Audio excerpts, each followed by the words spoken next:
Veggies. Enjoy them.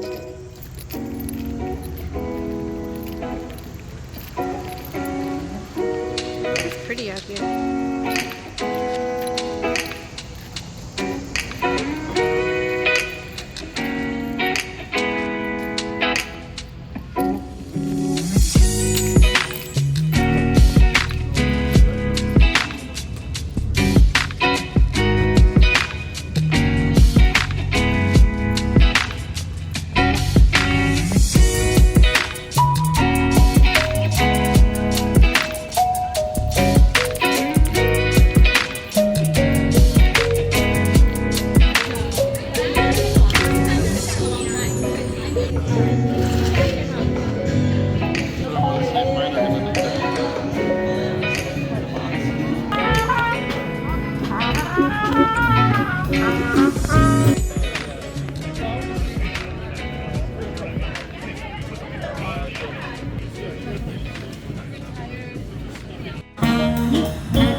Perhaps they're better left unsung.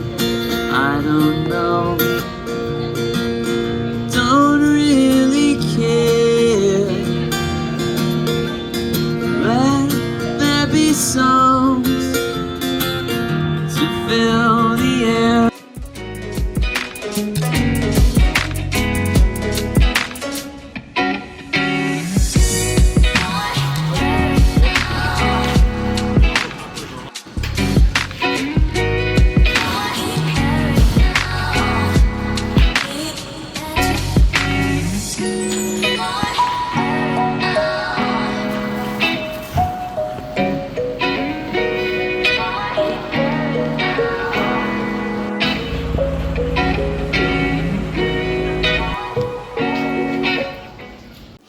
Hey, what's up guys? Welcome back to another video. My name is Amanda and welcome to my kitchen. If you're new here, thank you so much for clicking on this video and joining. And if you're returning, thank you so much for being here again. Like I said, I'm Amanda. I make plant-based food, day in the life type of videos. And today we went on a little adventure and went to a couple different produce stands, farmers markets, to get some fresh seasonal produce to get inspired for cooking for the week. So I'm going to take you along on our adventure. I just got back, so we'll go back in time a little bit and I'll show you what we got, and then we'll get into what we're going to do. I did buy a 5-pound box of fresh blueberries, and I think I'm going to do a separate video on using that just so this doesn't turn into like a super long video. But I did get a 5-pound box of blueberries. We got some corn. I got a zucchini. I'm gonna make some chocolate chip zucchini bread. We got some bell peppers and a purple bell pepper. I've never seen this before, and the guy at the stand actually like broke one open and let us try it. And it's not as sweet, but it's not like a green pepper. So like, I'm like, oh no, it's pretty. So I had to get it. I got some broccoli. I got some Roma tomatoes, which I'm going to roast with some garlic and onions to make tomato soup. And then I got some little cherry tomatoes, which I'm gonna use to make a like bruschetta pasta salad, which I'm really excited about that. I got broccoli. And then this melon was like, I bought this stuff and I went to leave and I just got this whiff of this sweet, delicious like scent. And I'm like, what is that?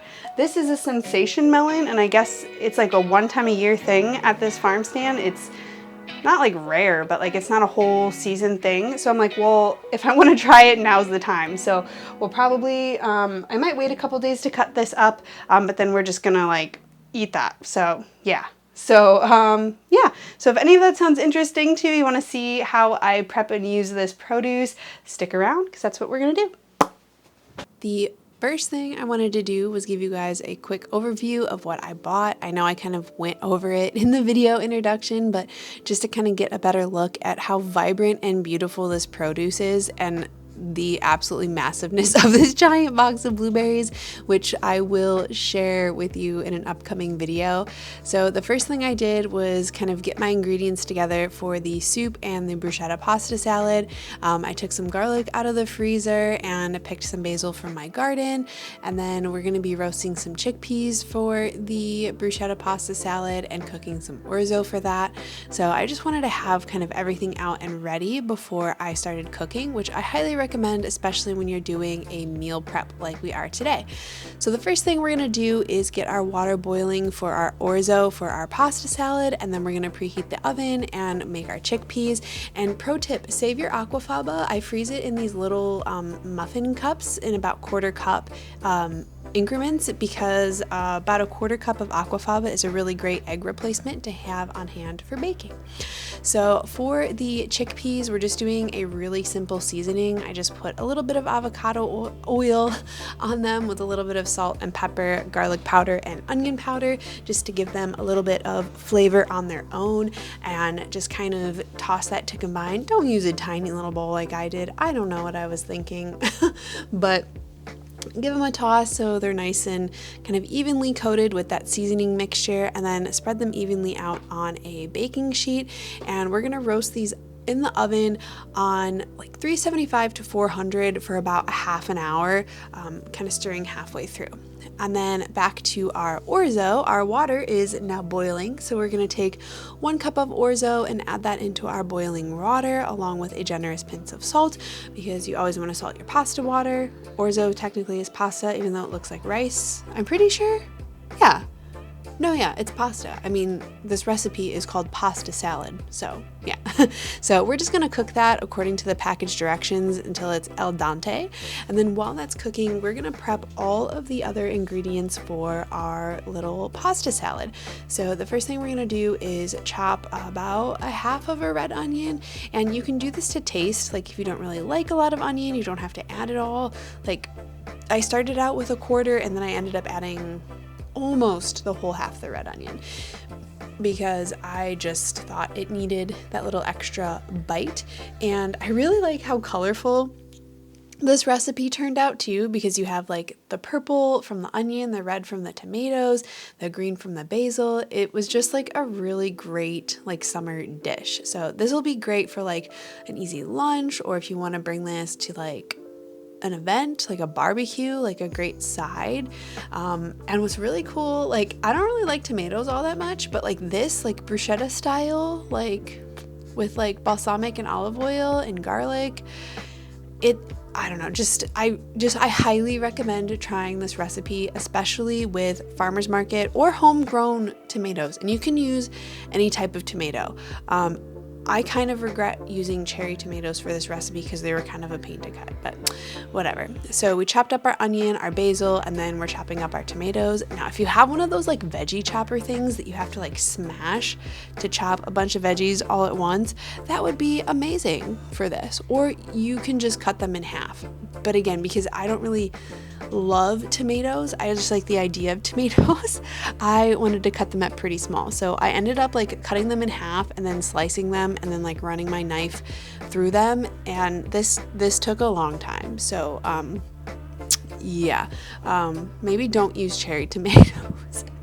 You know what I should have done? I should have used the cherry tomatoes for the soup and then like the Roma tomatoes for this. I don't know. But anyway, so you're going to chop up your tomatoes to your desired size, whatever your heart desires here with these tomatoes.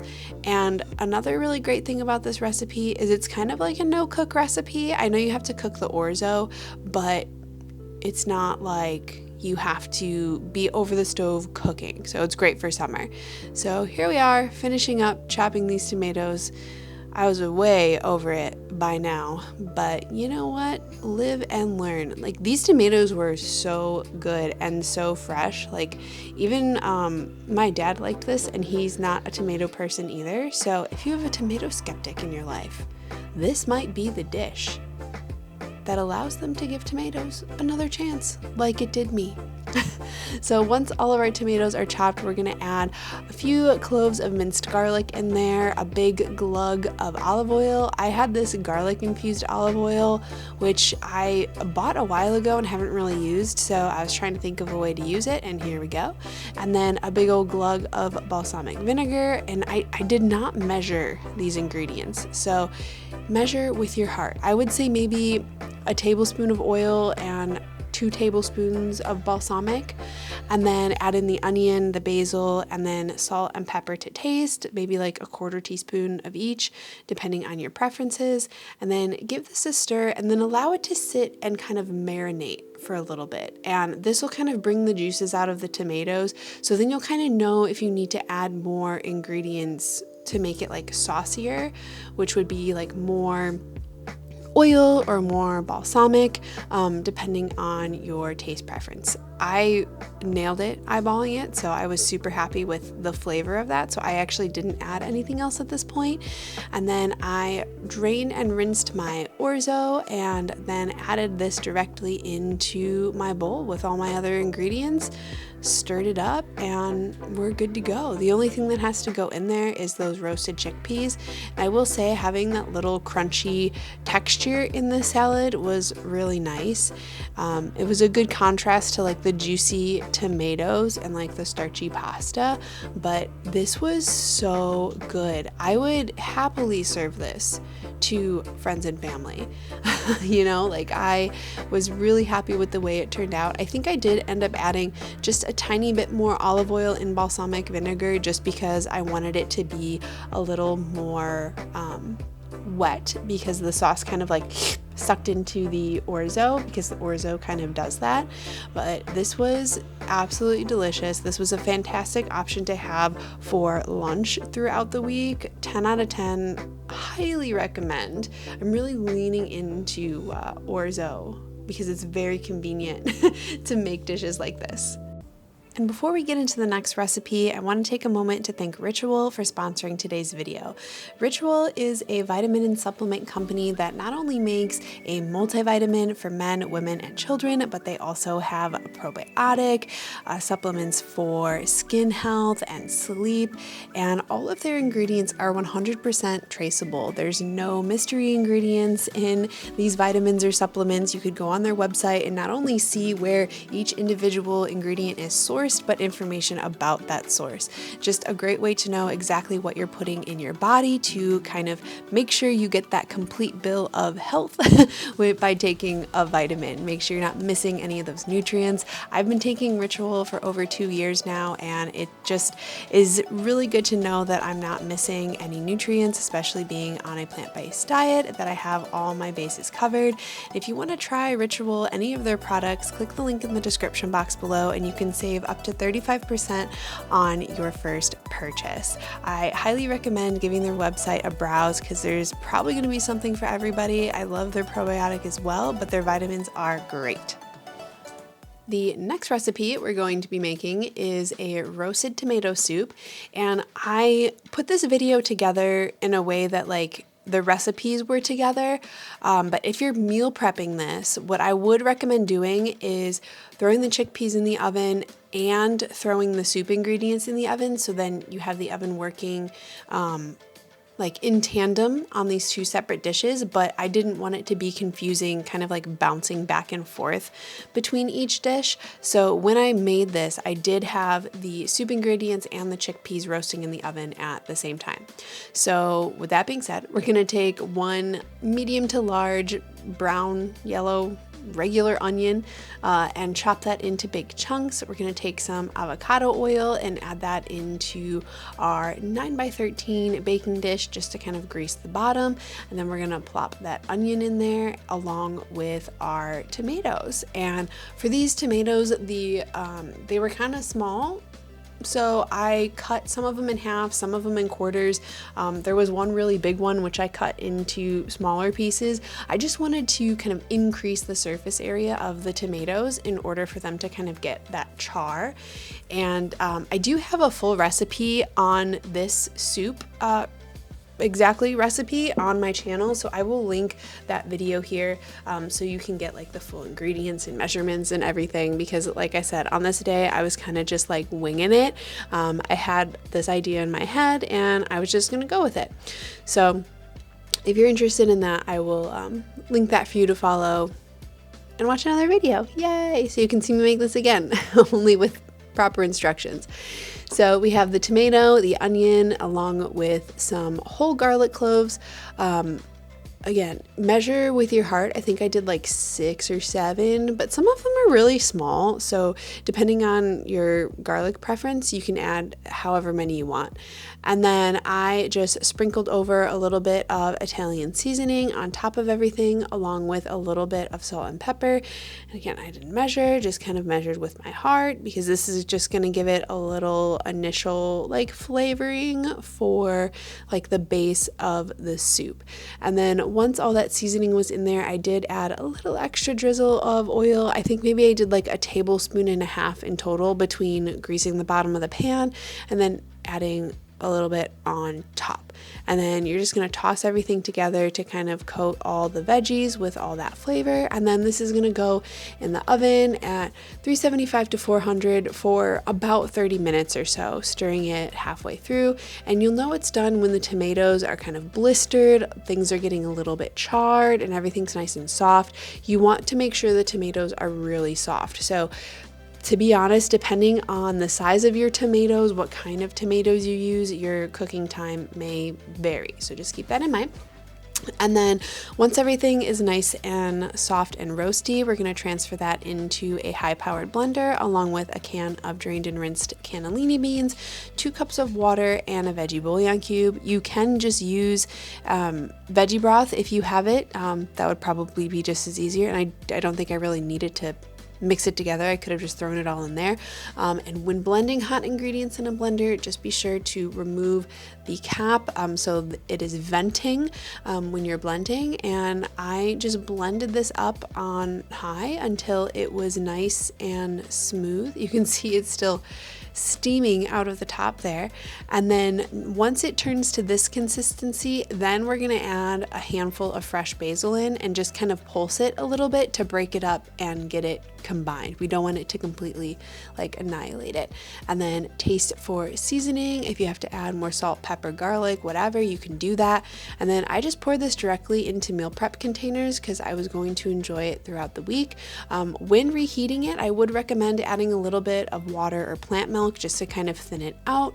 But other than that, you should be good to go. And then I had made this loaf of celery dough over the weekend, and I decided I was going to do tomato soup and grilled cheese just to kind of show you how I ate this. I totally butchered this bread. Look at how I cut that. I thought I did so good. Yeah, no.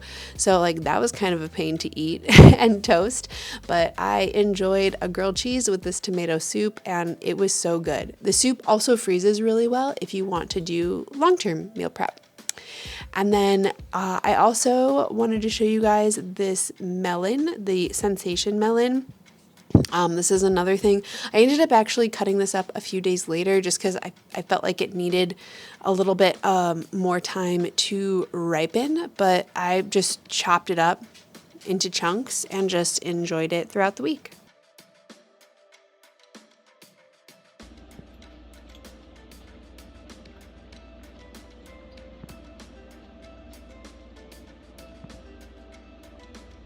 So it doesn't taste like I thought it would. The lady said like pear and something else I don't really remember. But it kind of looks like a pear. Feels like a melon. It's a little bit sweet. I get a little bit of pear, but kind of like cantaloupe. But like mild. Like kind of banana-y. I don't know. It's okay. I wouldn't get it again, but I'm gonna eat it. It is very refreshing. So yeah, let me know if you've had a Sensation melon before and if yours tasted similar or what you thought it tasted like. So Sensation melon. It's okay. And I also wanted to show you, I used some of the broccoli. I just steamed it and made orange tofu over rice as another way to use one of these ingredients. And then our chocolate chip zucchini bread, which turned out amazing. I'm pretty sure I have a video on this also. To be honest, this isn't my recipe, but like, why ruin a good thing? Like, this is so delicious. I didn't film the entire process of me making the bread, but it's a 1 bowl recipe, so you just have to grate your zucchini, throw everything in. I like to add walnuts and chocolate chips to my zucchini bread. I just think that it elevates it. It just makes it so decadent and absolutely delicious.